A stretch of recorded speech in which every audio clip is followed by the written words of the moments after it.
इस कार्यक्रम के पुण्यार्जक हैं श्री विनोद कुमार जैन मिलेनियम, श्रीमती नीता जैन, समस्त गुरु भक्त परिवार Firozabad.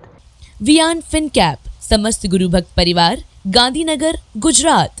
Shrimati Trishala Jain, doctor Monika Jain, doctor Neeraj, Nikhil, Sejal Jain, Paschim Vihar, Delhi. Shrimati Santosh Jain, Shri Vishal Chand Jain, Shrimati Poonam Jain CMA, Pankaj Jain, Amit Jain, राशि जैन, उन्नति जैन, सेक्टर 37, नोएडा। श्री पारसमल, इंदिरा देवी, संजय, विनीता, अजय, नीतू जैन, बाकलीवाल परिवार, सूरत। धर्म स्नेही सत श्रद्धालु यहाँ पर उपस्थित आप सभी भव्य वर पुंडरीक पुण्यात्मा महानुभाव, एक व्यापारी अपने व्यापार का लेखा जोखा करता है। वर्ष के अंत में उसका चिट्ठा बनाता है, बैलेंस शीट को मिला लेता है। बैलेंस शीट बनाने के पहले प्रॉफिट एंड लॉस अकाउंट बनाता है, उसके पहले ट्रेडिंग अकाउंट बनाता है। यदि ट्रेडिंग अकाउंट ठीक नहीं है तो P&L अकाउंट भी ठीक नहीं होगा और बैलेंस शीट भी नहीं। बैलेंस शीट मिल गई, समझो सब ठीक है। बैलेंस शीट बनाने के लिए ही ट्रेडिंग अकाउंट और P&L अकाउंट बनाने पड़ते हैं। ट्रेडिंग अकाउंट से ये ज्ञात हो जाता है कि ग्रॉस प्रॉफिट है और ग्रॉस लॉस। P&L अकाउंट से ये निश्चित हो जाता है कि मुझे नेट प्रॉफिट कितना हुआ या नेट लॉस हुआ। कई बार ऐसा भी देखा जाता है ग्रॉस प्रॉफिट कुछ दिखाई दे रहा हो और बाद में नेट लॉस दिखाई दे जाए, और कई बार ऐसा होता है ग्रॉस लॉस दिखाई दे रहा हो और बाद में नेट लॉस निकल के आ जाए। इसमें कोई ज़्यादा अंतर नहीं पड़ता है, ग्रॉस लॉस आ जाए या ग्रॉस प्रॉफिट, नेट लॉस आ जाए नेट लॉस। किंतु हाँ, बैलेंस शीट यदि गड़बड़ है तो चाहे P&L अकाउंट और ट्रेडिंग अकाउंट कैसे भी हों, वह सही नहीं माने जा सकते। बैलेंस शीट को पूर्ण करने के लिए वह अपनी पहले P&L और ट्रेडिंग अकाउंट को पूरा देखता है, असेट्स और लायबिलिटीज को देखता है, वह संतुलित है, उसमें कहीं डिस्टर्ब नहीं है, उसका व्यापार ठीक है, उसे अपने व्यापार को नियंत्रित कर सकता है। लॉस भी हो रहा होगा तब भी नियंत्रित कर सकता है, प्रॉफिट हो रहा है तो उसे बढ़ा सकता है। जैसे बैलेंस शीट के माध्यम से व्यापार को बैलेंस किया जाता है, संतुलित किया जाता है। बैलेंस शीट न बनाए अंधेरे में व्यापार करता रहे, न मालूम चले कि व्यापार में लाभ हुआ कि प्रॉफिट हुआ, कितना लायबिलिटीज है, कितने असेट्स है, कुछ भी ज्ञात नहीं है, तो ऐसे व्यक्ति का व्यापार ज़्यादा समय तक चल नहीं सकता। उसके व्यापार में से लोग चोरी करें या कोई और अपना धन उसमें रख जाए तो उसे ज्ञात ही नहीं है। व्यापार के बारे में अथेंटिक कोई बात वह कह नहीं सकता। ऐसे ही जैसे बिना बैलेंस शीट के व्यापार के बारे में कोई बात अथेंटिक नहीं कही जा सकती, जीवन के बारे में भी समत्व भाव के बिना कोई बात प्रमाणिक नहीं की जा सकती। जीवन को संतुलित करने की तराजू है साक्षी भाव, समत्व भाव। जब जीवन में साक्षी भाव आता है, समता का परिणाम आता है, राग द्वेष मंद अवस्था को प्राप्त होते हैं, व्यक्ति अनासक्त हो जाता है, व्यक्ति मूर्छा से परे पहुंच जाता है, व्यक्ति लीन नहीं होता। जो लीन होता है वह संसार में विलीन हो जाता है। संसार की वस्तुओं में लीन तो संसार में विलीन, और जो आत्मा में लीन होता है तो वह आत्मा में ही रम जाता है, कर्म विलीन हो जाते हैं और वह परमात्मा बन जाता है। आचार्य अमृतचंद स्वामी जी ने लिखा है, पश्यम आत्मसदृशम विश्वम जीव चराचरम। पश्य आत्मसदृशम जीव, पश्य आत्मसदृशम विश्व जीव लोक चराचरम। लोक के जो चराचर जीव हैं उन सभी जीवों को आत्मसदृश पश्य, आत्मा के समान ही संसार के सब जीवों को देखने का सामर्थ्य प्राप्त हो गया, फिर तो इसे पाप नहीं हो सकेगा।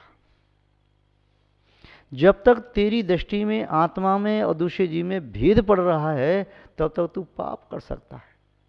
तब तक तू किसी को वरदान देने के लिए तैयार हो जाएगा तो किसी को अभिशाप देने के लिए भी। उस समय वरदान देने में तुझे देर न लगेगी और अभिशाप देने में भी नहीं। किंतु जिस समय अपनी आत्मा के समान दूसरी आत्मा को भी समझेगा तो फिर न वरदान न अभिशाप, क्या वरदान क्या अभिशाप, समझेगा बस सब आत्मा एक बराबर हैं, किसको देना किससे लेना। प्रत्येक आत्मा के साथ बंधा हुआ कर्म उसे उसका फल देने वाला है। मैं अपनी आत्मा में लीन हो जाऊं, बस यही मेरा लोक के प्रति उपकार पर्याप्त है। वैदिक परंपरा के शास्त्रों में भी लिखा है आत्मवत सर्वभूतेषु, तो सभी जीवों में आत्मवत, अपनी आत्मा की शक्ति को देखो। अप्पा सो परम अप्पा, प्रत्येक आत्मा को परमात्मा देखो। आचार्य निवचन सिद्धांत चक्रवर्ती ने लिखा शक्ति की अपेक्षा से सभी जीव शुद्ध भगवान हैं। सभी शुद्धाहु शुद्ध नया, शुद्ध नय से सभी जीव शुद्ध हैं, परमात्मा हैं, किसी को कम मत आंको। व्यक्ति जब किसी को उत्कृष्ट मान लेता है तो उसके मन में स्वयं के प्रति हीन भावना आ सकती है। जब किसी को लघु मानता है तब निस्संदेह उस समय अपने अहंकार का पोषण कर रहा होता है। अहंकार का पोषण करने के लिए वह सामने वाले पदार्थों में कोई एक ऐसी कमी खोजता है जो उसके अंदर नहीं है, या उसे वो अपनी कमी दिख नहीं रही है, दूसरे की गलती दिख रही है, तो समझना चाहिए ये सब अहंकार का पोषण है। अहंकार में रस आ रहा है, आनंद आ रहा है, और जब उसे कुछ नहीं दिख रहा सामने वाले का दोष, और कुछ नहीं दिख रहा सामने वाले की अच्छाई, संभव है वह साक्षी भाव में बैठ गया, आत्मा में लीन होने का वह स्वप्न साकार कर सकता है। नदी किनारे बैठा हुआ व्यक्ति, तट पर बैठा हुआ व्यक्ति यदि नदी में बहती हुई वस्तु को पकड़ने के लिए दौड़ रहा है तो रागी है, और उसे देख करके नाक बंद करता, मुंह फेर लेता है, किसी वस्तु को देख करके तो द्वेषी है। तटस्थ उसे कहते हैं जो तट की तरह से स्थित रहे, नदी में चाहे अमृत बह करके जाए या जहर। तट कभी अमृत को गले लगाने के लिए और जहर को धक्का मारने के लिए अपने स्थान को छोड़ करके आते नहीं। जो व्यक्ति संसार की किसी भी अनुकूलता प्रतिकूलता के प्रति एक जैसा भाव रखने में समर्थ है, वही वास्तव में उत्कृष्ट संत है, तपस्वी है, महात्मा है। आचार्यों ने लिखा है समता के संबंध में, जीवी मरणे लाहा, लाहे संजोग विपजोगे, बंधु रेश दुखादो, समता सामायमणा। जीवन में मरण में कोई कहे तुम्हारी मृत्यु अभी होने वाली है, कोई फर्क नहीं पड़ता। कोई कहे तुम 100 साल जियोगे, 100 साल, कोई फर्क नहीं पड़ता। आप पढ़ते हैं मेरी भावना में, अनेक वर्षों तक जीऊँ या मृत्यु आज ही आ जावे। ये समत्व का भाव जिसमें पैदा हो गया है, उसका ये भाव होता है। अपनी आत्मा में झांक करके देखें, यदि कोई हमसे कहे कि आपकी मृत्यु 1 घंटे में अभी होने वाली है, हमारी आत्मा का परिणाम क्या होता है?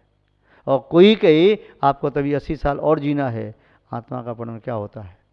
वह आपको स्टैम्प पेपर लिख करके दे दे, क्या दोनों में आत्मा का परिणाम एक है? यदि है तो वास्तव में आपके चित्त में समत्व भाव है। जीवी मरणे लाहा अलाहे, लाभ में कोई कहे मैं तुमसे प्रसन्न हूँ, करोड़ों रुपए का दान तुम्हें देना चाहता हूँ, अरबों का दान देना चाहता हूँ, आप जहाँ कहें वहाँ दे सकता हूँ, आप संकेत कीजिए।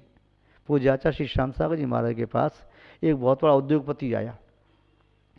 उनकी तपस्या साधना के बारे में उससे सुना था, आकर के पगड़ी उतार के चरणों में रख दी, भक्ति भाव से वंदना करने लगा। कहने लगा महाराज मैं आपके दर्शन करके धन्य धन्य हो गया। महाराज बस शांति से बैठे रहे, कुछ भी नहीं कहा उन्होंने। फिर उसने कहा कि महाराज मैं एक बहुत बड़ा उद्योगपति हूँ, आपके चरणों में इतनी राशि 10 लाख या 50 लाख रुपए मैं दान देना चाहता हूँ, जो आप कहें, स्कूल बनवाने की कह दो, धर्मशाला की कहो, जो कुछ भी कहें आप आदेश करें, आप तो बस मैं दान देना चाहता हूँ। महाराज फिर भी शांत बैठे रहे, कुछ नहीं कहा। उसे दूसरी बार कहा, तीसरी बार कहा। महाराज जी ने कहा, भैया जब तूने पैसा कमाया था तो मुझे पूछने के लिए आया था क्या? बोले नहीं। तो तेरे पास जब पैसे कमाने की बुद्धि है ना, तो खर्च करने की बुद्धि भी तेरे पास है, तो ये कहाँ लगाना है? तेरा पैसा पुण्य के द्वारा कमाया गया होगा, पुण्य में लग जाएगा, और पाप के द्वारा कमाया होगा तो पाप में लग जाएगा। मेरे कहने से कुछ होने वाला नहीं, तेरा धन जो चाहे सो कर।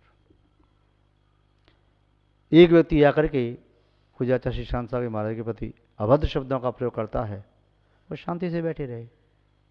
लोगों को, श्रावकों को आक्रोश आया, उन्होंने कुछ कहा, ठहरो। सूर्य आता है, सुबह उदय होता है, शाम को ढल जाता है। सूर्य अपनी गति से जा रहा है। सूर्य की धूप अच्छी होती है कि बुरी होती है? हाँ, सूर्य की धूप कैसे कि अच्छी होती है बुरी होती है? क्यों नहीं कह सकते? अच्छी भी कह सकते हैं, बुरी भी कह सकते हैं। जो व्यक्ति सर्दी में ठिठुर रहा है वह कहेगा सूर्य की धूप अच्छी होती है, जो गर्मी में तप रहा है वो कहता बुरी होती है। बोले जब तक ये अच्छे बुरे का भेद मन में रहेगा तब तक साधना का प्रारंभ नहीं होता। सूर्य वही है, दृष्टि का फेर है, कोई अच्छा मानता है, कोई बुरा मानता है। लाभ और अलाभ में समता भाव, जीवे मरने लाह लाए, संयोग विपजोगे। यदि संयोग प्राप्त हो गया अनुकूल वस्तुओं का तो मन में हर्ष भाव नहीं, वियोग हो गया तो हर्ष भाव, द्वेष भाव नहीं। अनिष्ट का वियोग हो गया तो हर्ष नहीं, इष्ट का संयोग हो गया तो हर्ष नहीं, अनिष्ट का संयोग हो गया तो दुख नहीं, और अनिष्ट का वियोग हो गया तो भी खुशी नहीं। दोनों में क्षमता भाव, संजय जोगे। जीवे मरणे लाहा लाहे संजय जोगे, बंधु रेह सो दुखा दो। चाहे बंधु वर्ग आ गया तो चेहरे पर मुस्कुराहट नहीं, शत्रु आ गया तो आंखों में लालिमा नहीं। अपने को देख करके चेहरे पर चमक नहीं, चेहरा खिल नहीं गया, आंखों में चमक नहीं आई। और शत्रु को देख करके जो तलवार लेकर के मारने के लिए आ गया उसको देख करके रूह कांपी नहीं। ये क्षमता भाव। सो दुखा दो, चाहे दुखों का पहाड़ टूट पड़े और चाहे सुखों का झरना फूट पड़े। दुखों का पहाड़ टूट रहा है तब भी कोई फर्क नहीं पड़ता, और सुखों का स्रोत झरना फूट पड़ा तब भी कुछ अंतर नहीं पड़ता, ज्यों की त्यों। ये समत्व भाव। आचार्य कुंदकुंज स्वामी ने कहा यही धर्म है, धर्म का मूल है, परम धर्म, निश्चय धर्म। आत्मा की नियति वही है, यही चारित्र है। चारित्रम खल धम्मो धम्मो जो सो समुद्र दिट्ठो, मोह खो वीणो परिणाम अपन हो समो। आत्मा का ये समता में परिणाम जो मोह क्षोभ से रहित है वही परिणाम धर्म है, और वही धर्म चारित्र है। वह चारित्र निश्चय से धर्म है। वह चारित्र क्या है? समत्व भाव में रहना निश्चय चारित्र, महान भाव, समता भाव, तब पहुंचना है। हमारा लक्ष्य समता है, समत्व है। अपना टारगेट बना करके रखो, धीरे धीरे से ही पहुंचो, वहां तक पहुंचोगे। ये समत्व भाव यूं कहिए आत्मा की शुद्ध परिणति है। ये समत्व भाव परमात्मा बनने के तुरंत पहले की पर्याय है। इसके उपरांत तुरंत परमात्मा की पर्याय प्रकट होगी, जहाँ पूर्ण समत्व प्रकट हो जाता है। प्रभु वह है जिसमें प्रभुत्व हो। सत्व से युक्त ही जीव होता है, जिसमें सतपना है, जीवपना है। जीवत्वपना है वह जीव है, सतपना है वह सत्व है।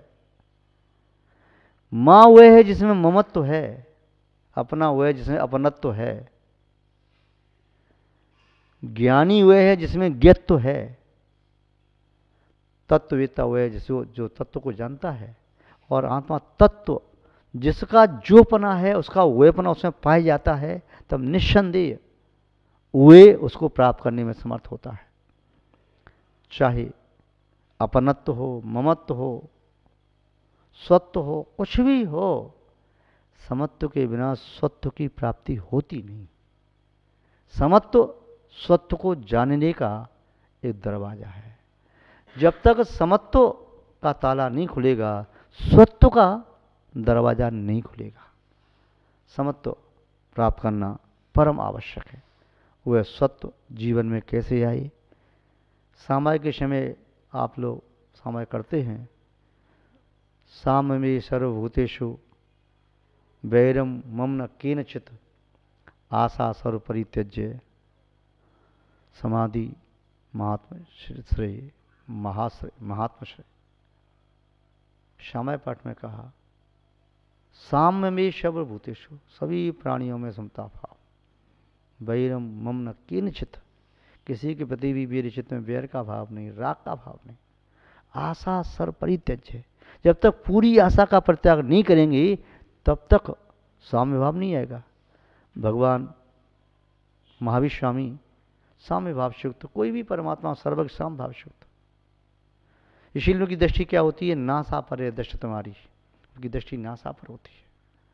काका कालेलकर जब भगवान बाहुबली के दर्शन करने के लिए गए, उन्होंने अपनी पुस्तक में लिखा है, मैं इस प्रकार से परमात्माओं को, देवों को नमस्कार नहीं करता, मैं मस्त अपना हर जगह नहीं झुकाता, किंतु भगवान बाहुबली की मूर्ति को देखा, वीतरागी मुद्रा को देखा, मेरा माथा स्वतः झुक गया, स्वतः झुक गया। जो वीतराग मुद्रा, जो समत्व भाव देख करके मैं नहीं झुका, उनकी समता ने झुका लिया। समत्व का आकांक्षी समत्व को देख करके झुक जाता है। ऐसा मानता मुझे सब कुछ मिल गया, जो कुछ चाहिए सब कुछ मुझे मिल गया, कुछ भी नहीं चाहिए। और जिसे कुछ नहीं चाहिए उसे अंदर में सब कुछ मिल जाता है, और जिसे बाहर से कुछ चाहिए उसे अंदर से कभी कुछ नहीं मिलता। महान भाव, ये समत्व भाव ज्यों ज्यों विकास को प्राप्त होता जाएगा, त्यों त्यों हम परमात्मा के निकट पहुंचते चले जाएंगे। और परमात्मा बनने की यही एक सिर्फ कला है, इसे अपने अंदर प्रकट करने की कोशिश करो। हम भी भावना भाते हैं आपका समत्व भाव वृद्धि को प्राप्त हो और आप अपने स्वकीय परमात्मा को पा सकें। इन्हीं सद्भावनाओं के साथ शब्द श्रृंखला को विराम देते हैं। जय बोलिए श्री शांतनाथ भगवान की, परम पूज्य आचार्य गुरुदेव श्री विद्यानंद जी महाराज की।